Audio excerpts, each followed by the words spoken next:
제니퍼의 뻔한 인문학 제니퍼입니다. 오늘의 제목은 유선은 현명한 군주였다입니다.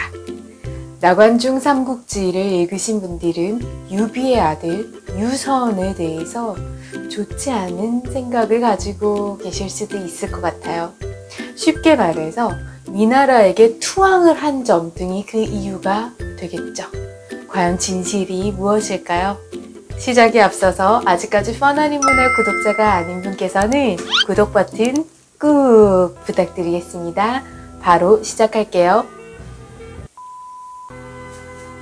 유비의 아들 유선, 나관중의 삼국지를 읽은 사람들은 그의 어리석음에 분통을 냅니다. 예를 들어볼까요? 총나라가 멸망 뒤에 유선이 낙양에 끌려가죠. 그래서 사마소가 베풀어준 연애의 이야기는 너무 유명해요. 이 연애에서 총나라 무희 하나가 처량하게 춤을 막 추는 거예요. 이를 본 사람들이 모두 상심에 젖었는데 오직 유선만은 룰루랄라 즐기고 있는 거예요. 그래서 사마소가 이것을 보고 사람이 어찌 저토록 무정할 수가 있는가, 제갈량이 살아있다 해도 오래 보자하기 힘들 것이거늘 하물며 강요야 오죽했을까 라고 그의 신하에게 비꼬았다고 해요.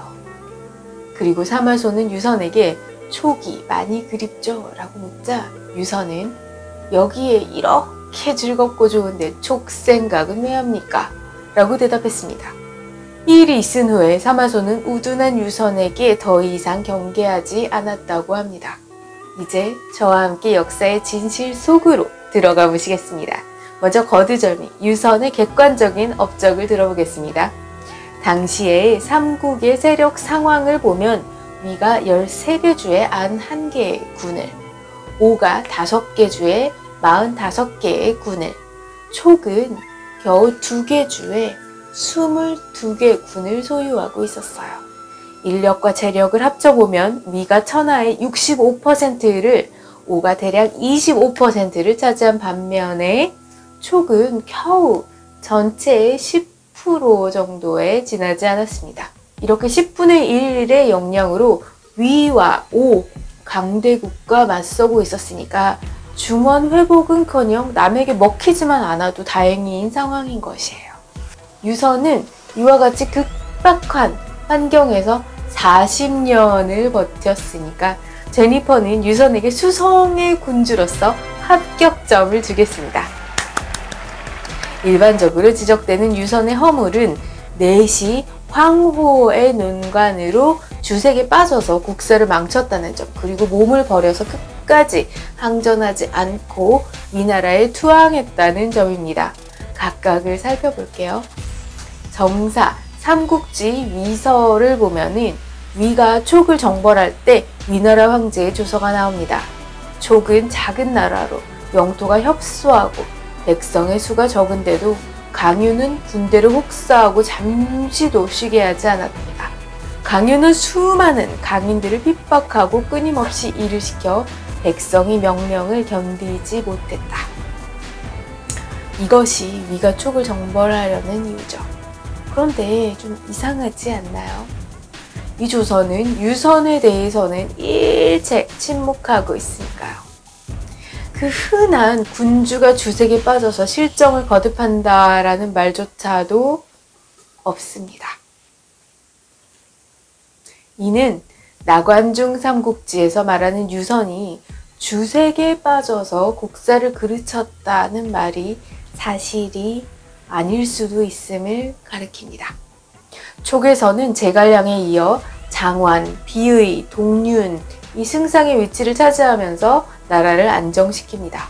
이들을 합쳐서 4명의 뛰어난 인물이라는 뜻으로 사영의로 부릅니다. 이들은 청렴하고 강직하고 조정에서는 항상 엄정함을 견지했는데요.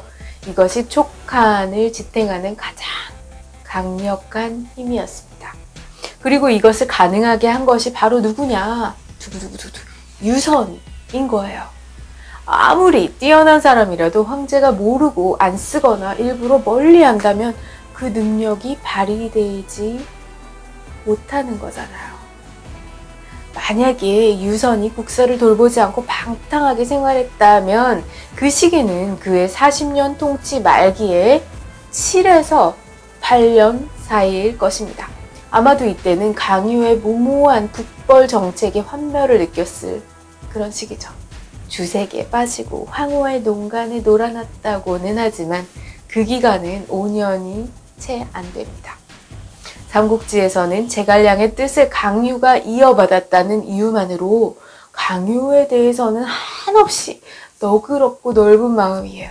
그렇지만 제갈량에 비해 재능이 크게 모자란 강유가 무리하게 북벌을 추진하고 실패를 거듭함으로써 촉의 경제력이 크게 악화되었음을 주목해야 합니다. 사영 중에 하나였던 비의는 강유를 철저하게 통제함으로써 국력의 약화를 막았고 강유의 무모한 북벌의 환멸을 느꼈던 유선은 비의의 죽음 이후로 온건파 황호를 통해서 강유를 통제하려고 했을 것입니다. 황호 자체의 인간성이 교활했던 것이 사실이기는 하지만 나관중 삼국지에서는 황호의 제갈량의 계승자인 강유를 지속적으로 견제하고 괴롭혔다는 이유로 온갖 악역을 뒤집어 쓴 것으로도 보여집니다. 왜냐하면 당시 촉의 경제 상황을 고려했을 때 유선이 지지했던 것은 강유의 무모한 북벌론이 아니고 제갈량 이후의 삼령의 뜻을 이어받아 경제력을 키우자라는 황호의 온건론이었기 때문입니다. 그렇다면 촉의 멸망에 있어서의 강유는 책임에서 자유로울까요? 위나라가 등해를 내세워서 촉을 공격했을 때 강유는 촉의 정예부대를 거느리고 답중에 위치하고 있었어요. 답중은 산세가 험한 오지라서 군대를 이동하기가 매우 어려운 곳이에요. 위 황제는 촉정벌에 관한 조서에서 촉이 의지하는 것은 강유뿐인데 그가 본거지에서 멀리 떠난 틈을 타서 공격하면 절반의 힘으로 2배의 효과를 거둘 수 있다고 말했습니다.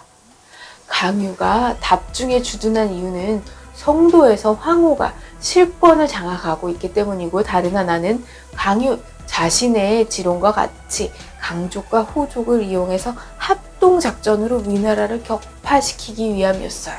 하지만 이것은 적군이 서울 방면으로 내려오는데 강유는 강릉에 있는 것과 같이 촉의 군사력을 무력화시키는 결과를 낳았습니다.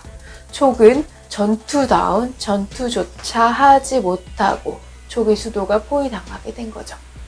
여기에 대한 책임은 촉의 군통수권을 맡았던 강유에게 물을 수밖에 없는 것입니다.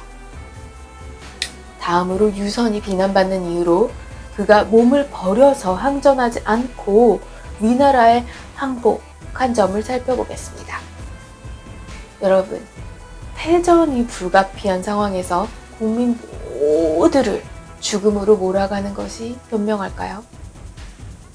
아니면 자신이 가진 기득권을 포기하고 백성을 살리는 것이 현명할까요? 촉의 국력은 위나라의 10%에 불과해서 촉이 위를 이길 가능성은 없는 상태였어요.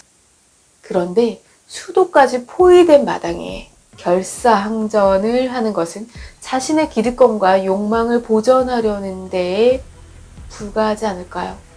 이 점에서 유선의 판단은 분명히 옳았다고 생각합니다. 물론 이 민족이 침입해 온다면 또 다른 문제겠지만 이 전쟁은 한족끼리의 전쟁이었잖아요. 천하를 두고 패권을 다투다가 패배했으면 깨끗이 물러날 일이지 무슨 명분으로 끝까지 왜 항전한다는 것일까요? 지금까지 유선이 어리석은 군주가 아니라는 합리적인 이유들을 살펴보았습니다. 이러한 유선이 어리석인 군주로 부려진 이유는 무엇 때문일까요? 저는 그 이유를 나관중의 삼국지의 사관인 촉한공정에 있다고 봅니다. 나관중의 삼국지는 원나라의 통치 하에서 지필이 되었고 명나라 때 완성이 되게 되죠. 한족의 부흥과 새로운 도약을 추진하던 명나라 정부의 입장에서 한족의 정통성을 부여한 촉나라가 위나라의 침략에 저항하지 않고 투항했다는 사실은 그들의 촉한 공정의 상황과 맞지 않는 것이었어요. 그래서 유선이 목숨을 바쳐서 끝까지 투항해야만 그들의 성리학적 가치에 맞는 것이 아니겠습니까? 그 결과 제갈량 강유로 이어지는 라인은 고평가되었고 위나라에 투항한 유선은 어리석은 군주로 비하된 것으로 보입니다. 우리는 여기서 처음에 제시했던 에피소드를 재평가하려고 합니다. 유선이 사로잡히고 낙양에서 사마소가 베풀어준 연회에 참석했다는 기록은 정사가 아니에요. 하지만 충분히 개연성은 있는 내용이기는 합니다.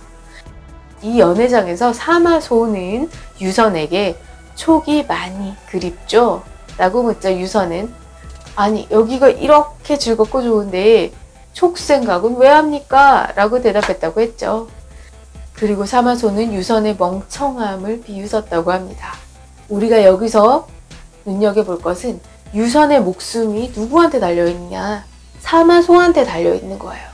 그는 촉부흥운동의 중심에 있었고 사마소는 그에 대한 경계를 늦추지 않고 계속 바라보고 있는 거죠. 이런 상황에서 유선이 사마소에게 촉이 그리워서 눈물이 납니다 라고 말해야 현명할까요? 아닙니다. 답은 자명합니다. 위의 에피소드가 사실이라면 유선은 현명하게 자신의 목숨을 부지하고자 한 것으로 보여집니다. 그리고 사마소가 정말 똑똑한 사람이었다면 유선이 멍청하다고 비웃었을까요? 아니면 과연 유비의 아들이다. 슬픈 표정이 전혀 없군. 과거 조조가 유비를 떠보려고 술을 마시면서 용의 이야기를 하던 중에 천둥이 치자 유비가 깜짝 놀라는 신용을 해서 위기를 모면했다더니 이 사람은 더하구나. 권자를 무려 40여 년 이상 누린 이유를 알 것 같다. 라고 생각하지 않았을까요? 여러분 재밌으셨나요? 재밌게 보셨다면 아래쪽에 있는 구독과 좋아요 꼭 부탁드리겠습니다. 감사합니다. 지금까지 제니퍼의 뻔한 인문학 제니퍼였습니다.